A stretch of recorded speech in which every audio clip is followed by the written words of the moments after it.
नवी मुंबईत महामुंबई आंतरराष्ट्रीय बाजार, मुंबईत मरोळमध्ये आंतरराष्ट्रीय मत्स्य बाजार, तसेच आरमोरी जिल्हा गडचिरोली येथे रेशीम कोष खरेदी विक्री बाजारपेठ स्थापन करण्यात येणार आहे। ज्या तालुक्यामध्ये बाजार समिती अस्तित्वात नाही तेथे किमान एक स्वतंत्र बाजार समिती स्थापन करण्याचे ठरवण्यात आले। त्यासाठी एक तालुका एक बाजार समिती योजना राबवण्यात येणार आहे। कृषी क्षेत्रातील 16,000 मेगावॉट विजेची मागणी हरित ऊर्जेतून पूर्ण करण्याचे उद्दिष्ट ठेवण्यात आले आहे।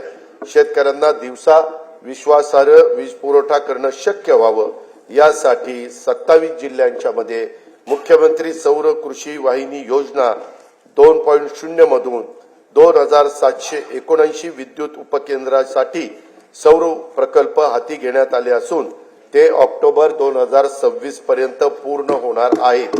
जानेवारी 2024 पासून आतापर्यंत 2,90,129 सौर कृषी पंप स्थापित करण्यात आले आहेत। सध्या प्रत्येक दिवशी 1000 पंप या गतीने सौर कृषी पंपाची स्थापना करण्यात येत आहे। कॉमस्कोर नुसार आता isakal.com आहे देशातील नंबर 1 ची मराठी न्यूज वेबसाईट। प्रत्येक अपडेटसाठी isakal.com ला नक्की भेट द्या।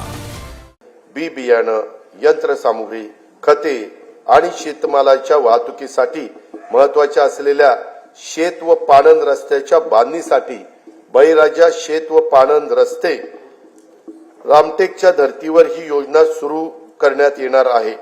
सन 2025-26 या वर्षासाठी कार्यक्रम खर्चाकरता कृषी विभागाला 9,710 कोटी रुपये, पशुसंवर्धन, दुग्ध विकास व शेत व पाणंद रस्त्याच्या बांधणीसाठी बळीराजा शेत व पाणंद रस्ते रामटेकच्या धर्तीवर ही योजना सुरू करण्यात येणार आहे। सन 2025-26 या वर्षासाठी कार्यक्रम खर्चाकरता कृषी विभागाला 9,710 कोटी रुपये, पशुसंवर्धन, दुग्ध विकास व मत्स्य व्यवसाय विकास विभागाला 635 कोटी रुपये, फलोत्पादन विभागाला 708 कोटी रुपये, मृद व जलसंधारण विभागाला 4,247 कोटी रुपये, जलसंपदा व खारभूमी विभागाला 16,456 कोटी रुपये, मदत व पुनर्वसन विभागाला 638 कोटी रुपये, रोजगार हमी योजना विभागाला 2,205 कोटी रुपये, सहकार व पणन विभागाला 1,178 कोटी रुपये, अन्न नागरी पुरवठा विभागाला 526 कोटी रुपयाचा नियतव्यय प्रस्तावित आहे।